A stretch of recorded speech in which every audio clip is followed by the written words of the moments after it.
Good morning, fellow zombies. Are we alive yet? Are we awake yet? 1:24 in the morning, Friday, West Coast time on the 7th of March, 2025. Shout out to the artist in recovery slash Daryl P. Feel better, dude. Feel better. This is your zombie I hear. Weaver John C. of Roseman, California. Anyway. This week, yeah, emotional on some occasions when you get to.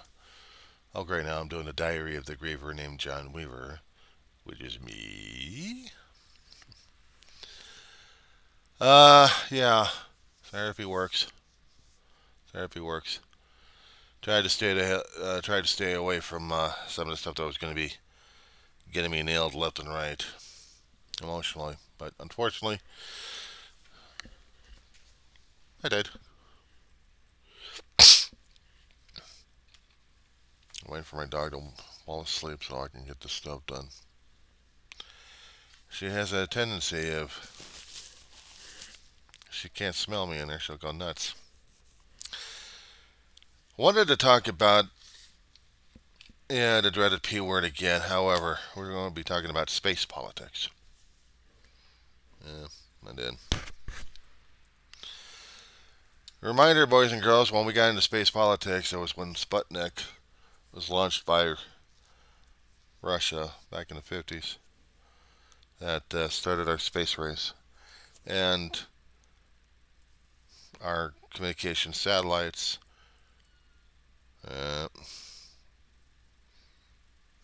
too late, she's up, and she's fussing. Anyway,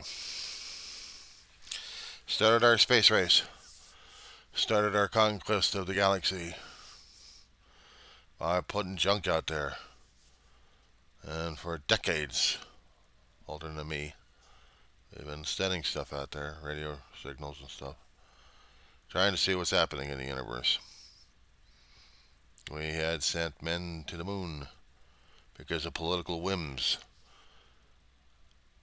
And now we got a race to Mars, either by political or by commercial whims. Not much on the commercial concerning about getting a base put on the moon, but getting a reusable rocket to land on the moon without exploding. So apparently, every time the Muscovite country, the corporation of the Muscovite, the SpaceX, has been sending up debris into space and then showers us constant basis. Starlink satellites is one of the things. But now the spaceship, the Starship that they got, has a tendency of blowing up. Slowly but surely, they're trying to get their rocket science together where it's not blowing things up. The booster they wanted to get solidified with their science to make sure that we have actual recovery for the thing. And the more and more they keep recovering it, they think they're getting closer and closer to where something's going to be landing on the moon. The only thing is, the top portion of it keeps blowing up, disintegrating, or getting lost in space. Case in point, in January of this year, I think just before election, we had the Starship go up. They recovered a large portion of it, but then the top portion of the ship just disintegrated over Florida. So now I did it again. Did it again. And each time it goes up, FAA had to had to divert everybody around the area. So they don't get anything near the SpaceX launch or recovery area. And again, yesterday, their launch of the ship went up, and in Florida coast had some spectacular views of another spectacular failure, to where it makes national jokes. National jokes. They're getting closer, But what drives me crazy on this one is the relentless pace that Musk is putting on his people. And they're willing to do this. It's one thing getting into a political race where we know who the competition was and for the reasons why. We didn't want the Russians to get on the moon, hounded over the United States. How dare they? We had our national pride to deal with. We have our aerospace companies. We have our supplies. We have international contacts. How dare Russia do this? Russia was doing it. But Russia threw everything else they can into huge rockets. I mean, huge monsters. Damn, they just took out the Cosmodrome, didn't it? They were going to launch 3 guys with one huge monster. Put it on the moon. Not in orbit, put it on the moon. I don't see SpaceX doing this. Actually, they're repeating Russia's mistake constantly. I mean, they want to get the booster. They want to keep recovering it. So it's a good thing, right? When you're out there in space, coming back from the moon, okay, I can understand recovering for that one. But deep space, the stuff is going to be lost. One time, one shot. They'll get it right the first time. I don't know. Is Elon Musk ready to gamble on this one? Because the things what I hadn't seen him do for Starship, he wants to make sure that the technology is perfected. He wants to make sure that everything is perfected. It takes a slow advance. Rushing it, I got a feeling he's coming in for a major disaster coming up. Either his company or him or both are not going to recover from it. It's bad enough when we had the space rockets that we wanted to get the first man into space. We couldn't. We got the first American in space, and then Russians were trying to leapfrog a little bit. Always had it ahead of us, but we did things in stages. I mean, yeah, they threw up a dog. We put up a chimp. They got our first man in space. So did we. They got a few orbits. So did we. But we had 7 astronauts. Well, 6 of them went up. The 7th couldn't do it because of heart issues and became chief astronaut. The guy who's doing the crew rosters. He finally went up when the last of the Apollo ships went up. Apollo Soyuz on a peace mission back in the 80s. He was actually able enough to do that one. But during that time, we were learning more about it. We had stages that we were going to be doing. And because Russia had sent up at least 1 or 2 people in space, they even sent up a first woman in space, if I'm not mistaken. But they did it fast, and not much on safety checks. I'm wondering if these guys in SpaceX understand about safety. Because NASA had to learn it the hard way. Safety. Not fast. Yes, we were in a fast race because we had a political goal. We also... Hang on a second, let me get her. Yeah, sorry about that. She's a stress case. Every night. So...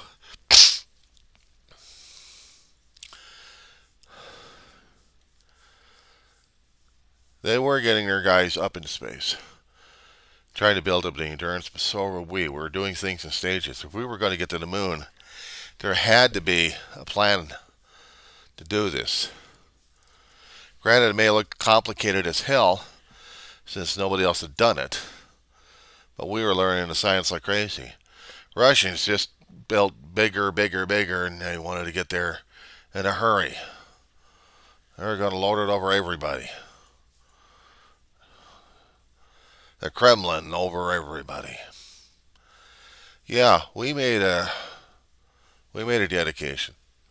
We were going to follow John F. Kennedy's dream to get out there, which meant the companies hired, contracted. I know they beat themselves pretty badly on these things, I think.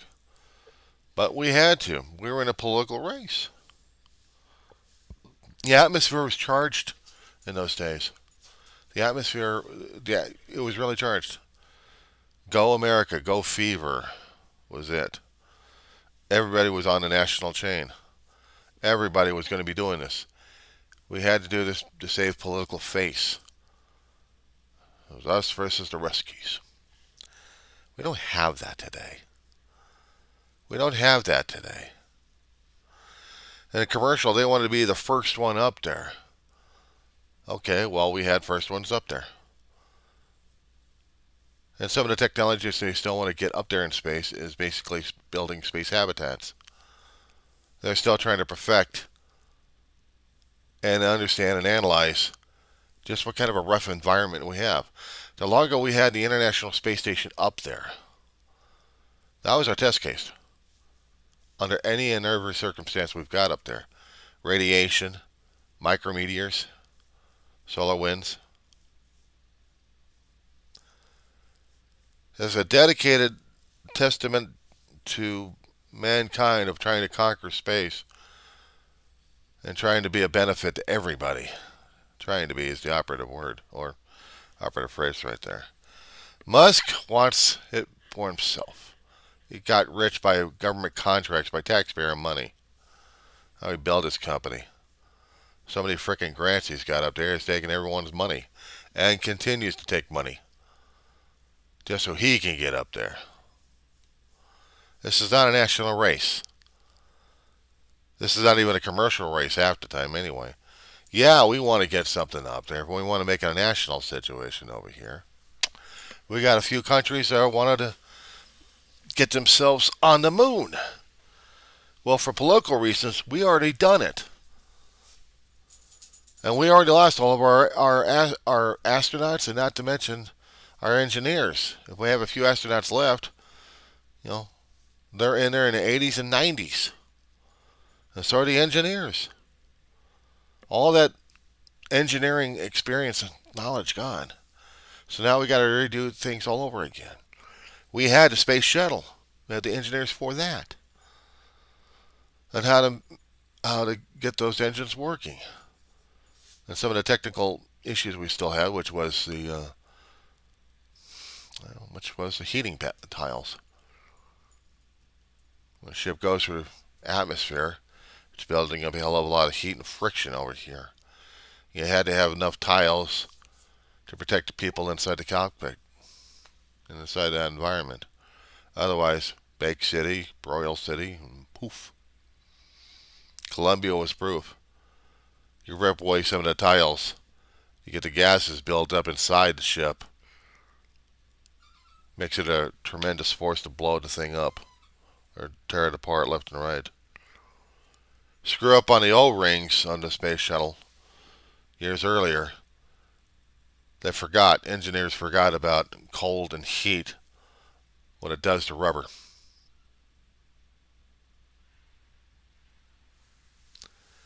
They discovered it the hard way. Those leaps right there, tragic as they are, we're learning lessons. Sacrifice of blood for the conquest of space, either for political or for other reasons. They're not necessary. They shouldn't have been. We should have thought of it earlier, but we didn't. There are a lot of things we still have to discover the hard way. And it's never easy. Faster, cheaper, and keep blowing things up until you get it right. That's a lousy way of doing things. There's no safety checks in this one. It's one thing when they did the Falcon rocket.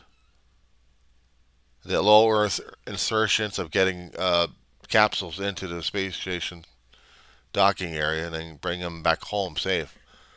They did a lot of safety testing for that. At least they understand that. But blowing things up on a constant basis and raining debris down on everybody, Even the she's on me again. Hold on. I'm dealing with a dog that's fussing worse than an adult. At least an adult can try reasoning. A dog cannot. I'm gonna cover her up again. It's still cold in here. It's about 70 degrees inside the apartment. Outside a little colder than that. But she doesn't care. She wants to fuss. She wants to whine.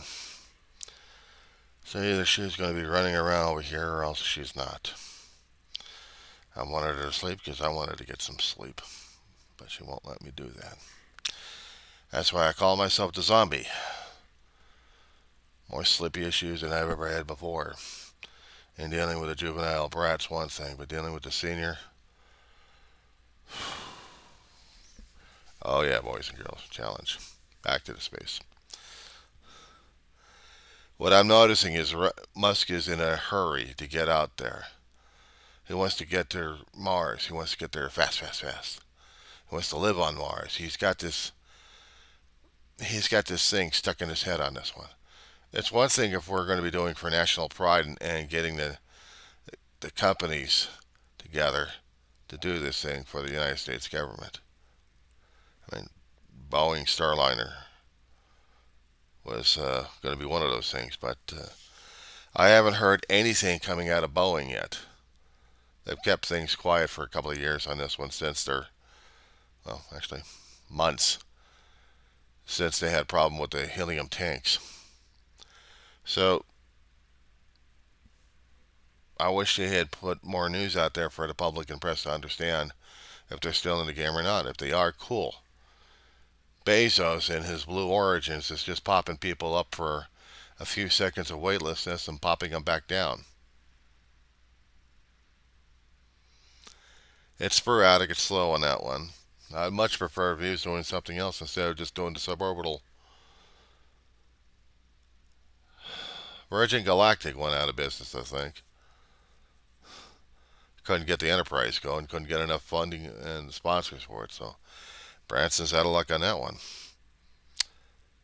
So Musk is trying to do everything he can besides controlling a government and trying to maybe pay attention to Twitter, maybe pay attention to Tesla as their stocks are crashing and burning.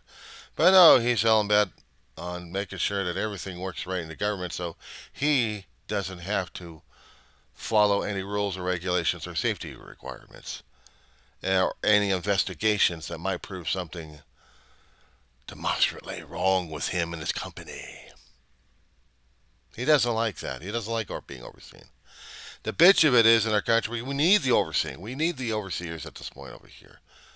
It's a bitch. I don't know. I know it is. And the thing is, we need the safety checks. We're getting planes falling out of skies because we got the safety checks from the FAA grounded, lost. Hit the road, Jack. Here's your final paycheck. Get out of here.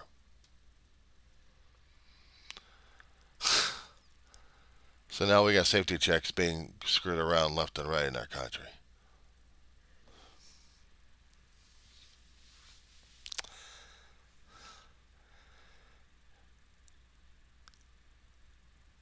Safety was the thing in NASA. It was always about safety checks and triple checks and stuff. But I guess other people think they're above that. When dealing with human lives, when dealing with lives, period, going out there in space, we need to make sure that we're doing it the right way. Sometimes slow, methodical, we need to do it. But this quick, blow things up, let's see what happened, and then let's do it again. If it blows up again, it's like they get this high of every time the ship blows up. They're like, yay!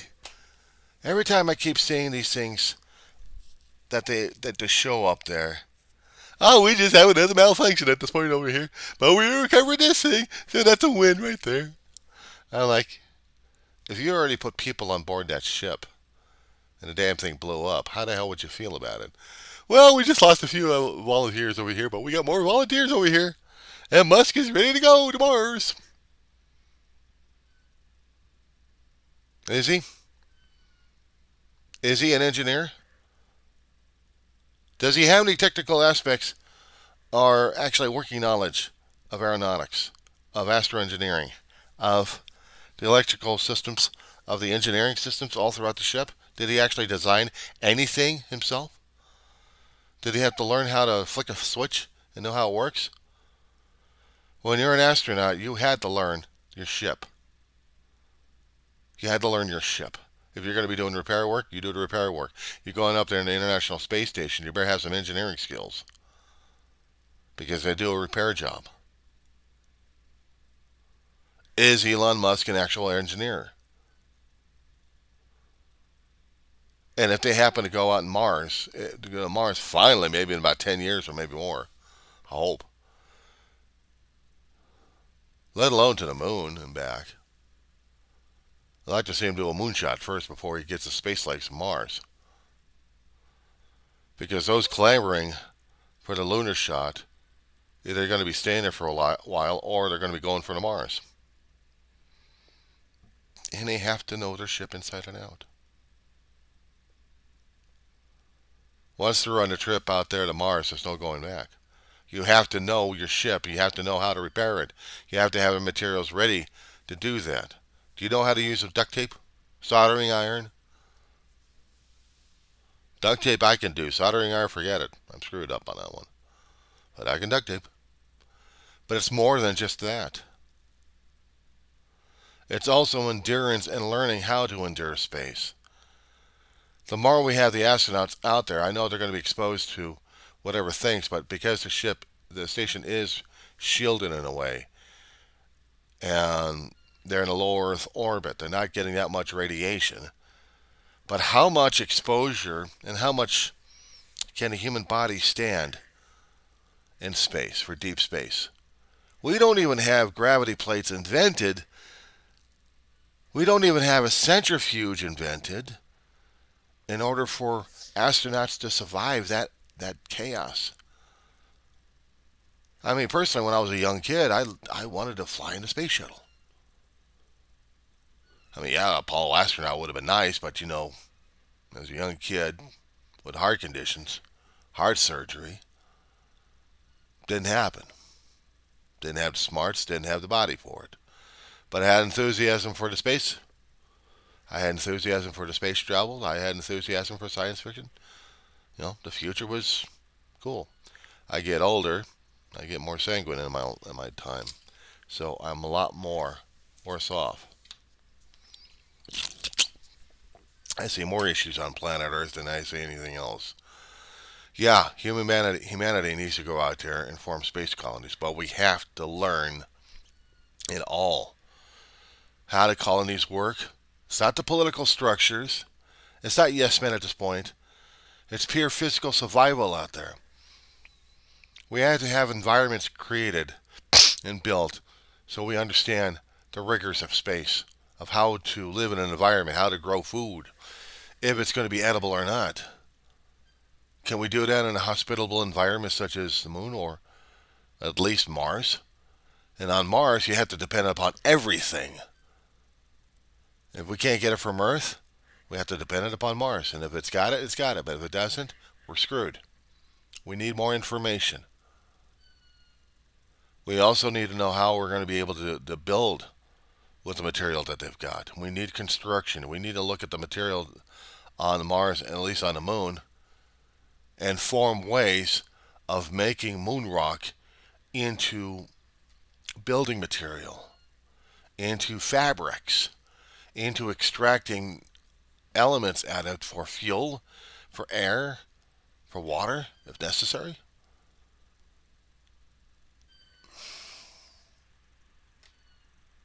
It's risk, but we have to do it. If we're going to expand humanity out in space, we got to do it the hard way. Even with a whining dog.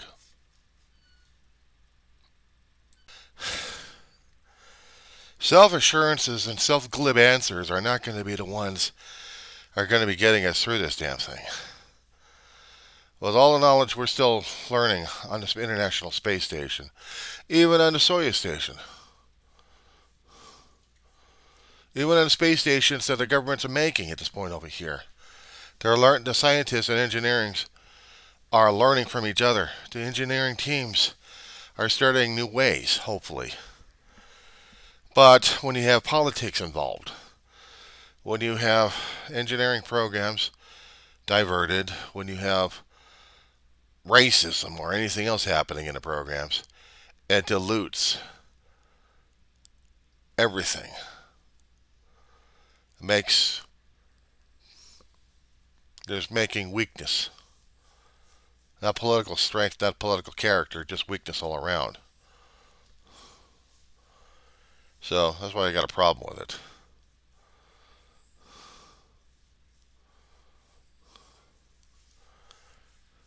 I can say a lot of things concerning about our country's weaknesses right now. We're not making America great again. We're making it stupid and weaker than anything else for invasion or anything else happening.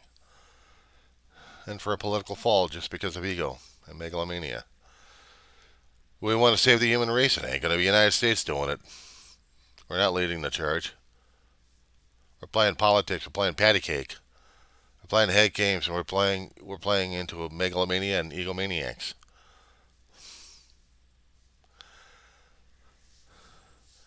One thinks they want to control everything. We didn't have a golden shiny era back in the 50s and 60s. Don't get me wrong on this one. We still had our prejudice. Only, let's see, we had it. We had it pretty blatant during those days too. We had war happening in a overseas country, and we sent troops over there. It's been an ongoing situation in Southeast Asia. Politics, ignorance, indifference, and everything else going on.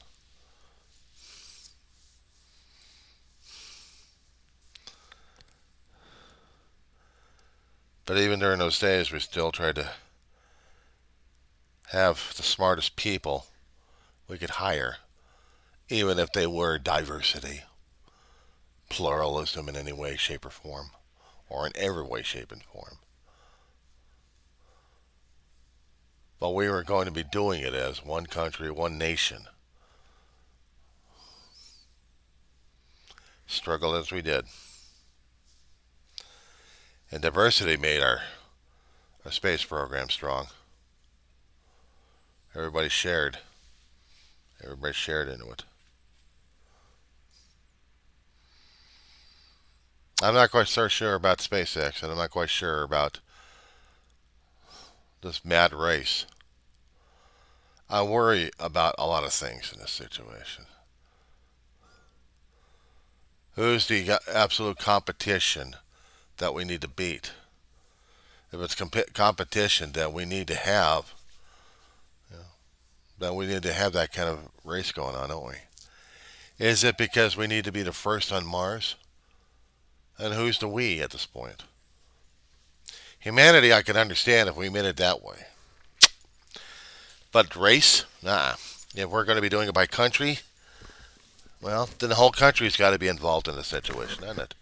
We have to have the go fever on that one. We don't. This is private enterprise.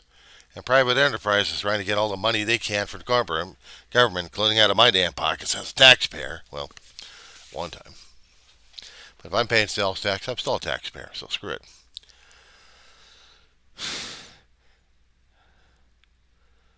There has to be go fever, but there isn't go fever. There's only a company go fever at this point. And they're willing to cut the corners at this point. Maybe the youngsters will say, "No, we're not. We're doing things carefully, faster, faster, faster, without even studying what the hell happened, making sure it doesn't happen again." Yet it happens again. They keep losing navigational problems with the top portion of a spacecraft. Just put her down, and she's already on it. But you see my grift. You see my problem here. Without learning from your mistakes, we're just repeating the same damn shit all over again. Well, these youngsters ever learn?